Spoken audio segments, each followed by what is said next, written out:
where do we come from? Where are we? Where are we getting to?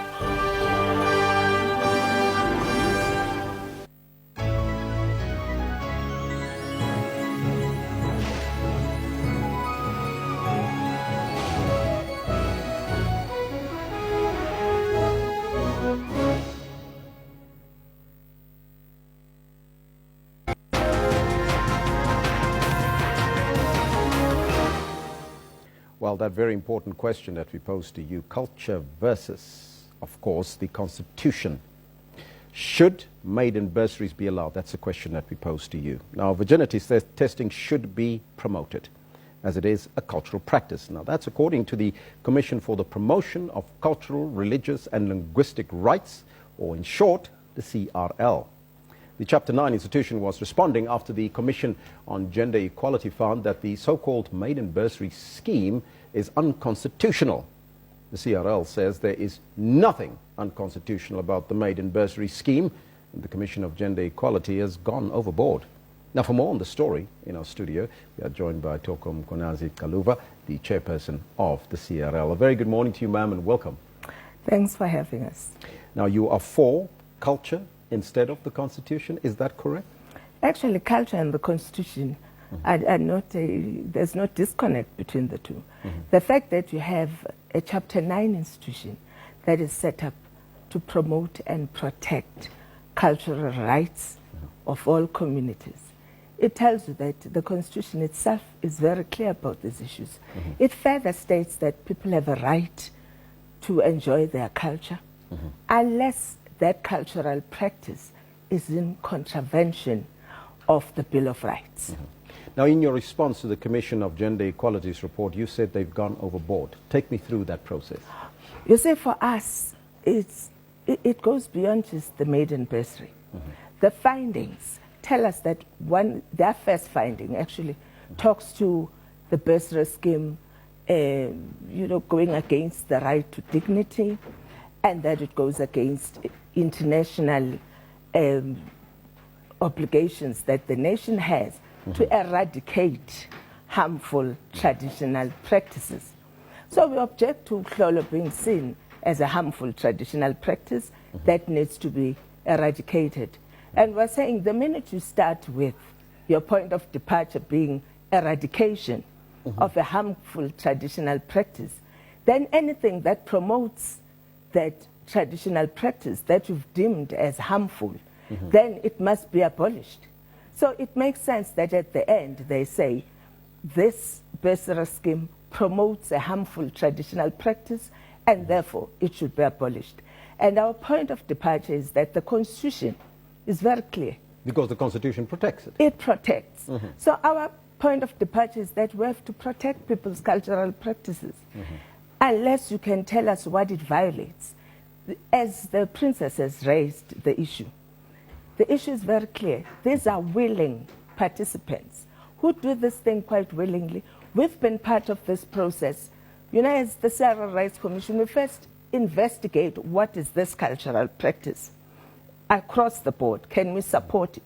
And what is a religious practice? I mean, we've been very clear in saying some religious practices are harmful, and we've been very clear in saying, let's first study what we're talking about.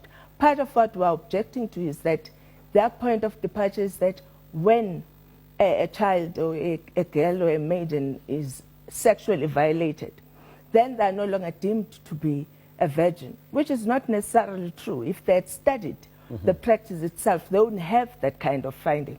So we're saying the findings they are putting forward that lead them to saying this bursary is unconstitutional are baseless.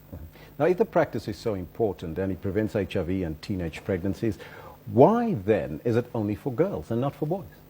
You see, because medically you can't check for virginity for boys. But there is a process, which I think the royal household would be best placed to explain. That happens around December. That is earmarking young men and older boys to teach them about who they are, to teach them about best practices, to teach them about delaying sexual activity as well. So it's not as if it's only the girls who are being taught all these things. The boys are also being taught the same things at a different time. Some are suggesting that if it's for the Zulu culture that the maiden bursaries are there, then it should be open for all cultures where they have maiden bursaries. Your thoughts? You see, for instance, AmaXhosa have what we call inqiyo, which is virginity inspection in the Xhosa culture. And even if you are Xhosa, you can apply for this bursary. A lot of them do come to the reed dance as well. Umkhosi Umhlanga, they are there. Some from Mpumalanga, a lot from Gauteng. So it's not only, there are many other cultures that celebrate virginity. Now, the CGE says that the maiden bursary in its essence is fundamentally flawed and is discriminatory. You disagree with that statement? We disagree with that. You see, it can only be flawed if you understand what uhlolwa is and what it entails and how you become seen as a virgin. And if you don't understand those things and you haven't really immersed yourself in it, you cannot judge it. As the princess was saying, you need to be part of it. You need to get in and delve in it and ask the relevant questions. What people are saying is that this is an archaic traditional practice. I was listening this morning to the breakfast show, and the minister and the president was saying, we have to fight this uhlolo and make sure it's eradicated. And I think coming from a minister in the presidency, it then means government has an agenda to eradicate uhlolo. And it's a cultural right. And it's also a constitutional right. So if government has an agenda to eradicate a cultural right, then we have a problem in the country. Where do you see this end and how can it be resolved? Through talking. You see, when CGE released their draft report, the municipality came to us and said, we feel there's a cultural dynamic here. Can you talk to your counterparts about this before they finalize the report? We wrote to them saying, we'd like to have a discussion here. They said, no, we'll issue the final report first, and then we can talk. But by that time, it would be too late because it would be out there and being debated and discussed by people, and we'd have to take a particular stand on it. So unfortunately, that opportunity was lost. So what next now? We can still talk. We can invite the royal family. We can invite Ntombi, we can invite Mama Bashlolayo, so that there's an understanding in terms of what is this thing they're talking about. And thank you so much for your time and joining us here in studio. That was Toko Mkonazi Kaluva, the chairperson of the Commission for the Promotion of Cultural, Religious and Linguistic Rights. Now, we're asking you that very important question because there is the question going to be on your screen right now. We're talking about culture and the Constitution. Is there a clash? And if not, should maiden bursaries be allowed? That's the question that we pose to you. You can let us know on the Facebook page as well as on the Twitter handle at SABC Newsroom. Remember, if you like us on that Facebook page, you become part of the Informed. Let's continue this discussion with Eben. Yeah, thank you very much, Jarvis. Very interesting. Now, of course, you've heard the question, you've heard the interviews from the Royal House, you've heard the CRL. No more maiden bursaries. That was the verdict from the Commission for Gender Equality after its investigation into the awarding of 16 bursaries by the Utukela District Municipality on the condition that young women recipients remain virgins. The Commission said any funding by a state or an organ of state based on a woman's sexuality perpetuates patriarchy and inequality in South Africa. Now, to give us their response after what we've heard, representing the CGE this morning is Mfanuzelwe Shozi, the chairperson of the Commission of Gender Equality in South Africa. Very good morning to you, sir. I thank you for coming in. Very good morning to you. You've heard what the discussion we've had from the Royal House of the Zulu Kingdom. You've heard the CRL. They've come in and they've made their case kind of very, very simply and very straightforwardly. You yourself are a Zulu man. Where do you put the discussion that we have now, and how do you respond to everything that's gone on? Yeah, I think I'm representing the Commission, but what is important is that we don't want, in fact, the municipality was supposed to be here. because what is important, we're investigating what the municipality has actually done. And for us, we agree what the princess is saying, all of it, except one thing, to say that the bursaries should be based on virginity. And I think in terms of all of us who agree that we must reduce HIV and AIDS, we must educate our children, all of us. We don't want our children to actually engage in early sex and so on. Education should be part of this. You all agree on that. But what is also, the CRA is also missing is Section 1331 of the Constitution states very clearly that you can promote your own cultural activities, but those should not be inconsistent with the Constitution. That's what we found at the Gender Commission. And I think because we are disagreeing on this matter, all of us, what is critical is that we must also test this in the courts, South African courts, because Commission for Gender Equality reports, if somebody is not happy with it, we know what is supposed to happen. If the municipality is saying we're not going to implement the recommendations, they must take it to the review in our courts. And if they don't, by August this year, the Commission is not going to have any other choice but to actually take it to the courts, so that the courts would review and actually assist all of us to say who is right. Is it the municipality or the Gender Commission on these particular matters? We agree, and I think as a Commission, we understand that Section 9 of the Constitution has been violated. And the issue of pregnancy is one of the issues. The issue of discriminating on the basis of culture, discriminating other cultural groups as well, is one of the issues. The fundamental provision of the Constitution, which is equality. Remember, the Gender Commission is a constitutional body. What we do, we use our laws to actually investigate. People could always say that we don't understand this culture, that one, and so on. But I think we've actually done a thorough job in terms of using Constitution and our laws to actually arrive at what we've actually found out as a Gender Commission. Now, there have been calls on the show, both sides, for more discussion on this matter. As the Gender Commission, are you prepared to have this discussion? And what are the proposals, more importantly, that you want to put forward? Because you say the practice of virginity testing is fundamentally discriminatory, quote unquote. What else can the Zulu nation then do in order to meet the criteria, if one can put it that way? I think in terms of the investigation, the CG investigation, we were clear that the investigation is not about the cultural practice per se. And we understand that the laws of the country, virginity testing, if you are over 16, you can do it voluntarily. If you are under 16, you can't. So that is allowed in South Africa. But using virginity to award bursaries, that's what we've actually found discriminatory. Because we've actually raised a number of issues in the report. The Commission welcomes discussions on this particular matter. But as we are saying that, because we can engage with anyone on this particular matters, on virginity, on gender equality, and so on. But we want the municipality to implement our recommendations. We are not going to actually back down on that. There are recommendations that we actually put forward to the municipality. On the 18th of August, the municipality must respond to us or what they're going to say. If they don't respond, we are going to actually make sure that they implement those recommendations. So, so you're going to go to the courts to make sure that this is the case? What recourse do you have right now? We're still waiting for the municipality to come back to us. We hope that they're going to read the report and come back to us and say this is how they're going to actually take these matters forward. But if they are not implementing the recommendations, we don't have any other choice in terms of those recommendations.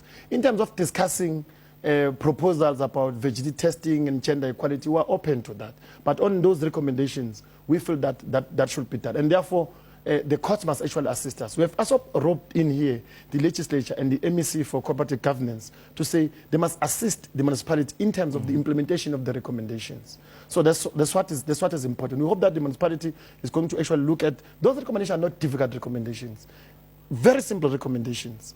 They are saying very clearly to say discontinue the maiden bursary as a category, but continue the bursaries and call it something else. Educate your councillors about the gender equality and international instruments. So you're saying to us now it's not a question of the principles, but more the naming of the bursary. You have no issues with the traditional practice. We are saying in terms of, I don't want even to go to the issue of the traditional practice. I think I've actually made our point to say in terms of the law, that is dealt with. So you're very clear today.